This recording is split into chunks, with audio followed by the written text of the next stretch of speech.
on, let's go outside. Let's take a walk in the sun. There are things to learn and things to see. A big wide world for you, your dog, and me. Dog Talk.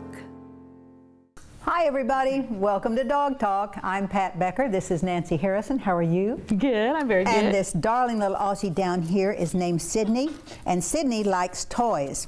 We tried treats, but oh, what is that? Oh, Sydney says, I like that, really like that.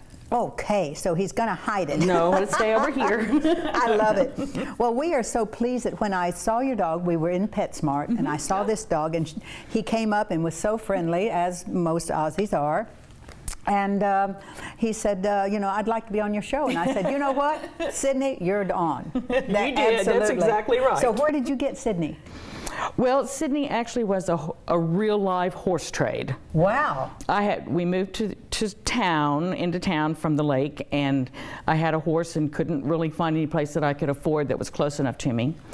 So I got on the internet and found a girl who trained horses. So I called her and I said, I will give you my horse if you'll give her a good home. So she said, oh no, she said, I raise Aussies. She said, I'll trade you. And I said, no, I have a 19-year-old dog and there's no way. So about 3 years later, my husband passed away. So my friends all said, we're getting in the car, we're going to get the dog. So that's really, it was a real live horse trade. That is a blessing. That horse trade was a blessing. It was because a this is an blessing. adorable dog. So you've had, Yes. you've had him for how long? 2 years. For 2 years. That is exceptional. And we have made him the dog of the week. Oh my goodness. Since he is so wonderful and he Sydney, prowls look. into PetSmart all the time. Look, baby. And we have some toys and all the kind of things for him. Oh, and we have thank a you. $100 gift certificate to A1 Pet Emporium. That's for where I you. shop. Thank all you. Right. Thank and look at you. this. He just loves this. He says, look, Mom. I know it. We have I know a great time. Well, thank you so much for bringing him in. Oh, it thank was, you. It was Thank great. It was you. just super. So glad to see you. We're going to take a little bit of a break, and when we come back, we're going to see a wonderful video on OSU, and Dr. Neer is here. Stay with us. A1 Pet Emporium is Oklahoma's authority on healthy nutrition for dogs and cats. Quality does not have to cost more, and we only have the best. If your pet suffers from allergies, digestive issues, skin infections, or hair loss, it may be the result of their diet. A1 Pet Emporium can help. We offer pet portraits monthly, adorable rescue animals every Saturday from noon to 4, and free dog and cat food samples. Locally owned and operated, we want to be your neighborhood pet store. The students of Oklahoma State University's College of Veterinary Medicine held an event to remember, and we were delighted to have been invited. We arrived bright and early to get some footage of the event's participants and ran into our friend Lee Fairchild and the Frisbee group. So Chris, are you going to give us a little demonstration for this dog hops his way to being a little fatigued here?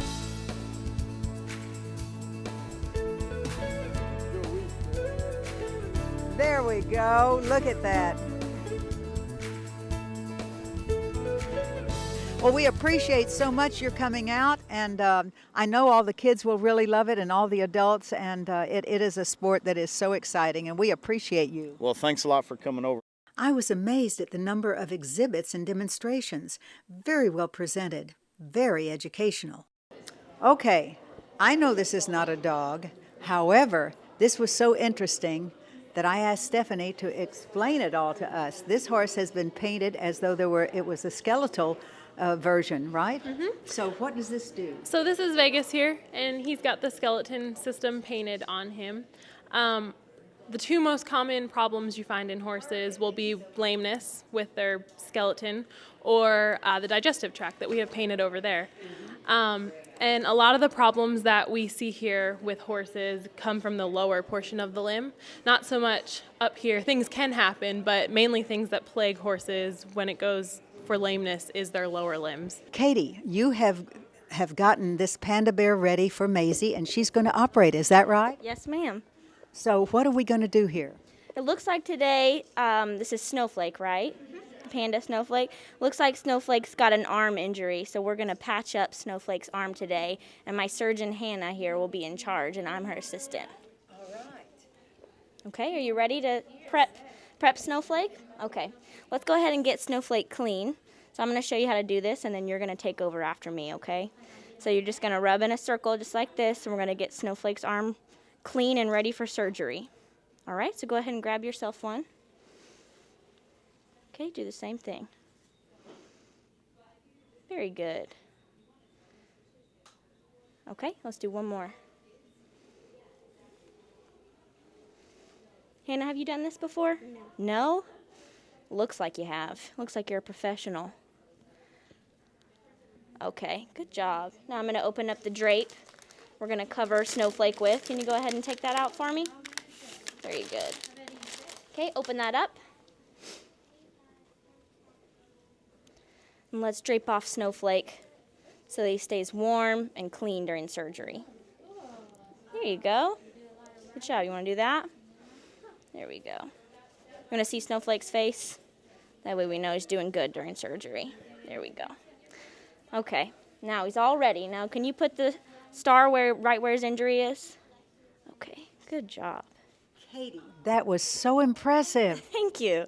And your skills with the communication with this child was extraordinary. Oh, thank you very much. I enjoyed it. These OSU veterinary students get an A for their efforts. It obviously took a lot of work setting up this event. They get a 100 for their creativity and a gold star for the inspiration they gave to all of the kids and adults in attendance. Our thanks to everyone for allowing us to share the fun. Dr. Mir, it is so wonderful that you have visited us today. I'm just thrilled. OSU is one of my favorite places, and as you can see from that video, everything is there. What student wouldn't like to attend OSU with this kind of college? Yeah, it's a fantastic place that has, we're extremely proud of our veterinary students and the veterinarians that they become, and that's all because of the outstanding faculty that we have that teaches those students and puts them on the right path. Oh, absolutely. I have interviewed so many of the surgeons and treatment facilities up there, everything that is available, and I am so impressed with it. I always bring my dogs up there. If my veterinarian says, hey, this is a little beyond me, OSU is where we go.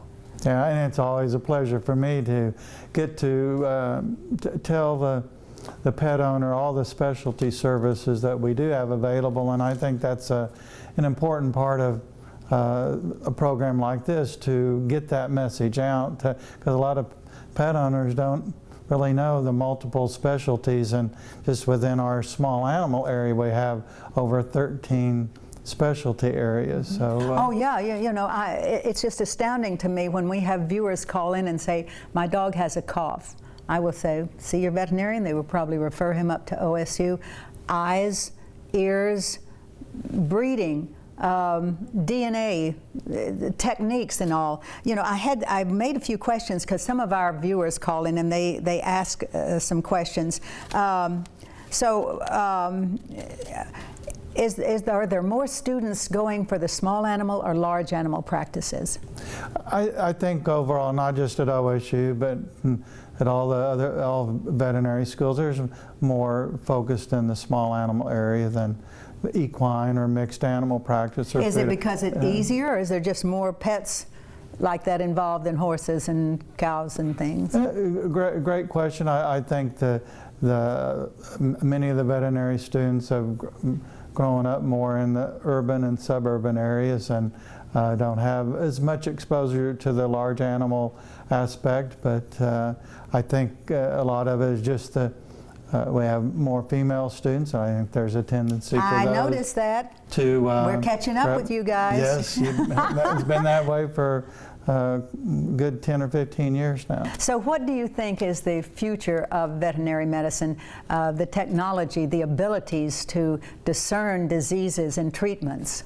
Well, I've been in this profession 40 years, 35 of that as a specialist, and I've always been proud of the profession and the way of advancements in technology, but I can tell you in the last probably 10 to 15 years it's been amazing, the new diagnostic tests, treatments that have come to the forefront just in that short period of time. And just a couple of examples. For many years, it was arthritic disease was treated with medications to relieve the pain. True. But now that's still part of the treatment plan, but now we can do hip replacement, elbow replacements, knee replacements. Heart monitors, pacemaker. So the amount of technology advancement there, and this is all provided through the specialty care. Oh, that is specialty. And the thing that I have noticed too is that a big thing is husbandry. And when we went to OSU recently, we got a video on a couple of your graduate students. Watch this. I think you'll be proud. Over the years, I have had so many complaints and or compliments from veterinary clinics, from people who said to me, ooh, this was a great experience. My dog was calm, the veterinarians explained things to me, or I wasn't really treated the way I'd like to be, and my dog was very afraid. I didn't understand what the veterinarian was saying, and so I'm kind of at a loss. Well, I have found that the veterinarians from OSU are now being trained for husbandry. And I have Amy Lenz and Ross Reynolds with me today, and you all are graduating from OSU. Yes. Amy, tell me about it. It's been wonderful. This last year has been a lot of fun getting to work with the clinicians and rotating through the hospital, seeing all the different aspects of veterinary medicine. It's been really rewarding. And you graduate this year. Yes, ma'am. And Ross, how about you? It has also been very rewarding. I actually just started clinics here 4 months ago. I transferred, and so I have 8 months left. So I'm excited to see what the future holds here for me. Now, are either of you going to specialize? No, not yet. So you're going to be those wonderful veterinarians that everybody needs the most every day. Yep. The general practitioners. So tell me, Amy, define the word husbandry for me. The way I think of husbandry is basically the care and the wellness of the pet. So what their environment looks like, how well sociable they are, their nutrition, their just overall well-being of what their home life looks like. And veterinary care is really important in that, since hopefully we see them every year and we get to take a look at them, put hands on them, and make sure everything's going well. I'm encouraged by that. So Ross, tell me, in your approach then to a new client or patient, how would you approach them? I think for a new patient or new client, I think education would be key, to where if they don't know if it's their first pet, that we can educate them in the preventative measures. So our vaccinations, our flea and tick preventatives, to actually give the pet the best life possible. And this is so important. And what you have mentioned to me has been pretty much technologically across the board with the medical. But as far as the dog's behavior and the dog's understanding, there is a big difference in the way you handle a dog to make it respond in a more quiet way. Is that true? Mm-hmm. That's very true. So this is in the curriculum now? Yes. This kind of training. See, this is very inspiring, and I think it will put an end to those issues of people saying, I didn't understand what was going on. I felt my dog was not treated properly, or, in some instances, I was ignored with my questions. So this is going to be so important. Well, we are here today to experience the two of you dealing with a client. Can we do that? Yes, Absolutely. if you want to follow us in the room. Let's go do it. Hello, Mr. and Mrs. McMillan. I'm Amy. Hi, Amy. Nice to meet you. Nice to meet you. I'm Ross. Ross, Yep. yes. We'll be your fourth-year students on your case today. Oh, good. So you have Opal and Nini today? Yes. All right, well, I have Opal, so I'll just get her history really quickly, and then Ross will take care of Nini. So, she can stay with Dad right now. That's perfectly fine. Keep her comfortable. How's she been doing at home? She's fine. Doing really well? Good. Any problems, concerns? Not really. Good. Still mostly indoor dog, and happy and doing well with that. Fantastic. They have a backyard that they can go Sure. and play in all the time, too. Sure, perfect. All right, still on the heart guard in the front line. Yes. Doing well on that, and we can get you refills of that today if you Yes. need to. Perfect. All right, so it looks like today Opal is due for 2 vaccines, her lepto vaccine and her bordetella. Her distemper parvo and her rabies is current for another couple of years, so we don't have to worry about that. We'll also check a heartworm test on her, make sure all that is looking good. We'll send you home with a fecal cup, make sure she's not having any kind of parasites or anything abnormal there.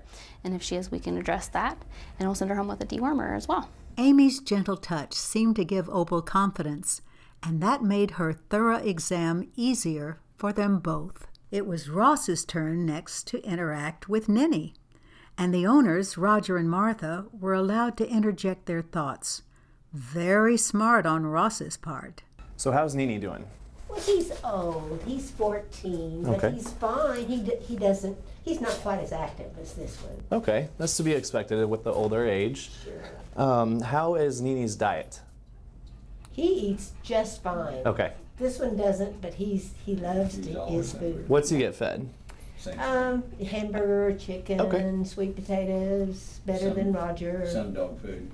All right. Yeah. Supplement with dog food. Alrighty, and then how is his behavior at home?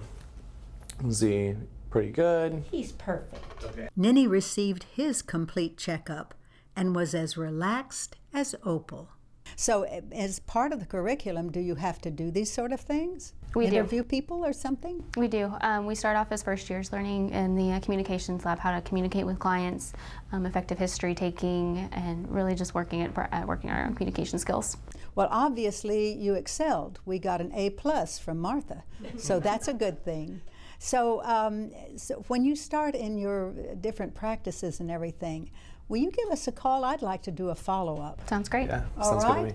Well, we have solved a lot of problems here for all of you viewers, I hope, because now when you go to seek a veterinarian and it's one of these students from OSU, I bet you have a good experience.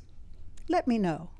Well, you can see how proud I am of them. I'm sure that you are too, your graduate students. Yes, and they have a particular course in the curriculum, communications course, that this is part of that, and it makes us very proud that we know that they're going out with not only the education to provide the veterinary care, but also the qualities of being able to talk to the client. Exactly. And Instead of communicate. talking down, explaining things. Right. It makes it so important. Thank you so much, Dr. Neer. Mark Neer, you are a wonderful, wonderful person. My pleasure. We are so to grateful.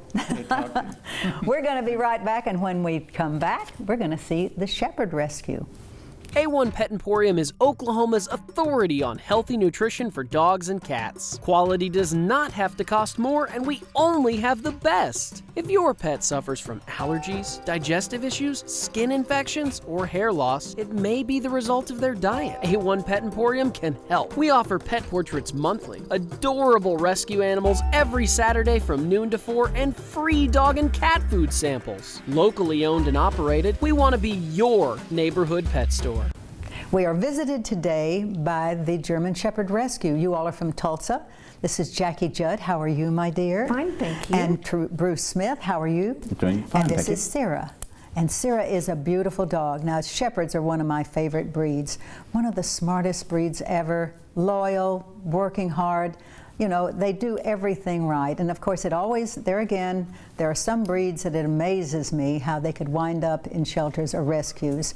But sometimes it does happen. And thank goodness there are groups like yours. I understand you have something going in Tulsa today.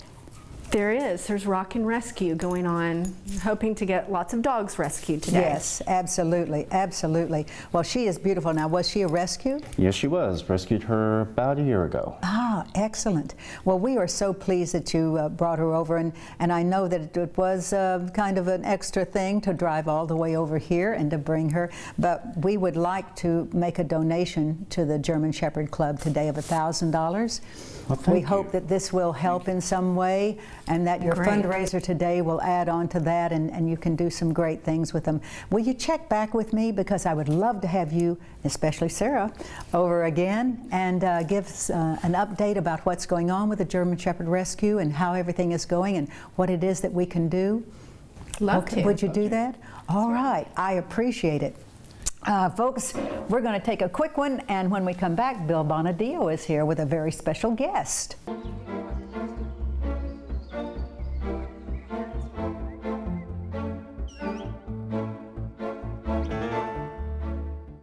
The German Shepherd is one of the most popular of all breeds. Renowned for his intelligence, his work ethic, and the many ways that he can be put to use, at home or in the field. He's a good boy. Versatility would be the other thing. He's a dog that you could use for many purposes, and that's why it is popular. It ranges from a guide dog for the seeing eye to a rescue dog for FEMA, to a police dog, to a herding dog, to an agility dog, to a companion, for a playmate for children. There's very few dogs that can meet all of those demands and do them well.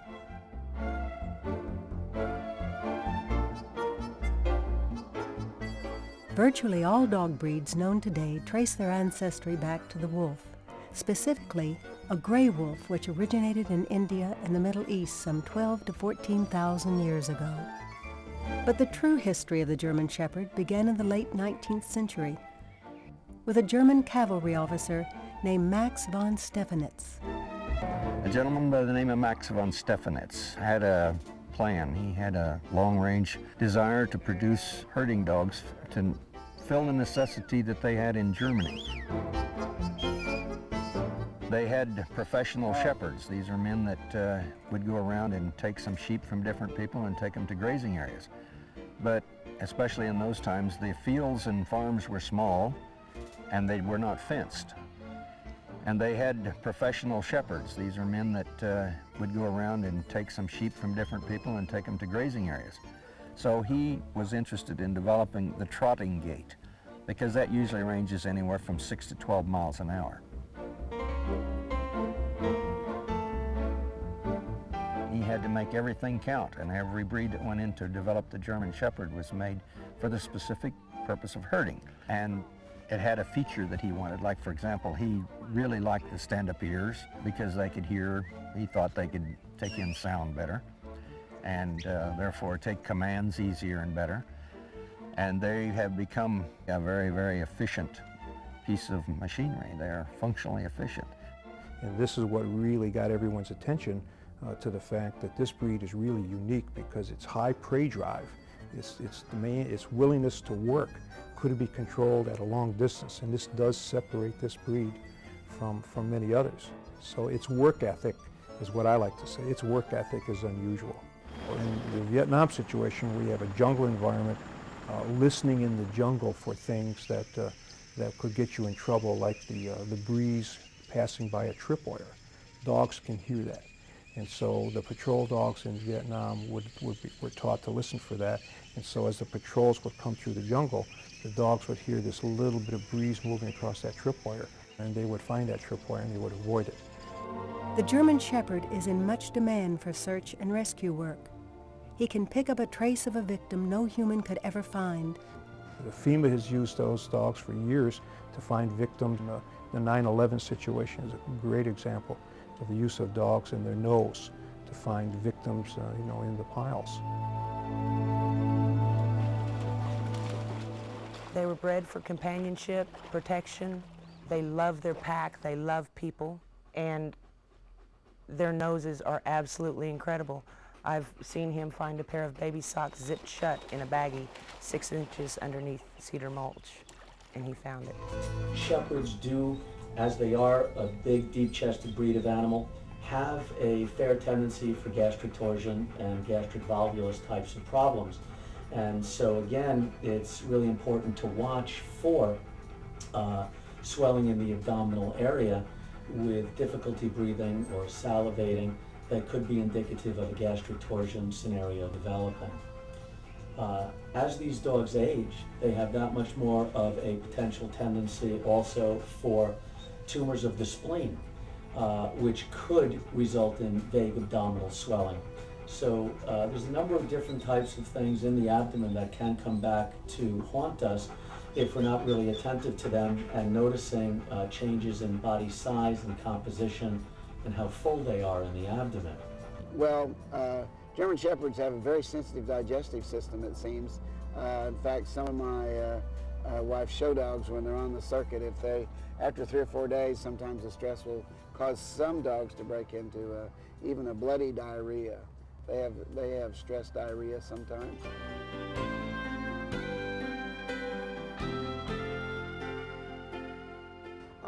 constantly amazed at the sacrifice that owners will do to better the breed. They are just amazing people out there. You certainly wouldn't want to get into dog breeding for the money. I know of very few people that have prospered from raising dogs. It's got to be for the joy of it and for constantly improving the health of the breed. Look who's with us today, Bill Bonadio. So good to have you. Thanks, Pat. And a bonus, Cherokee Ballard. How are you, my dear? I'm doing great. Thank you for having us. Welcome, for goodness sakes. Thank you. And Desiree has her dog here, and their dog's name is, tell me again? Rocco. It's Rocco. And I wanted Rocco just to sniff a little of that. Can you put that in your hand? And there we go. Bill always brings great food. And I see you have a new thing out, some red sauce from Papa Dio's. The original red sauce recipe. And where can we get this? Well, you have to ask your grocer, Pat. We just got to start making it, and we're having it at the restaurant. Rocco says obviously. he would like to have some. Well, unfortunately, it doesn't have some of the ingredients that's not available for a dog, but we are going to cook something that is good for a dog today. Yeah. And we could probably have Desiree tell you she won the contest at the restaurant for the best story about their dog. Oh, and what is the story about your dog? Desiree on how she found the dog, and I mean, it's one thing to buy a dog; it's another one to take one in and adopt it. So you adopted this dog? Well, this corgi. He actually was just found on the side of the road. Oh my gosh! Who would lose a dog like this? That's a good question. That's a good question. He was roaming around and covered with mud and no collars and no nothing. And I thought, do you need a ride? So he did. Kind of jumped in my car. Bill thought it was the greatest story in the world, and he has made you the winner of this contest. And Dog Talk has given you a gift to give to Bella Foundation, which is what Cherokee represents. Thank you. This is a $1,000 donation to make to Bella. We love Bella. Bella is one of the greatest facilities in this state for getting dogs advocated. We agree with you, and thank you very much. Oh, thank you. You and Eric and all the guys who work at Bella. We will put this money to great use and save more lives. Thank you so much, Pat. No, thank you. So, Bill, can you quickly tell us here? Well, we're going to go ahead and make some. Out? I asked Desiree what Rocco likes, so we've got some baby carrots, which he likes to have for a treat, which are great treats. Yes, they really are. And some potatoes that we just parboiled. Yes. And we grilled some chicken breast on our George Foreman. So if you're making a chicken breast sandwich or chicken salad for yourself, you can always put a little bit aside. I think you got his attention.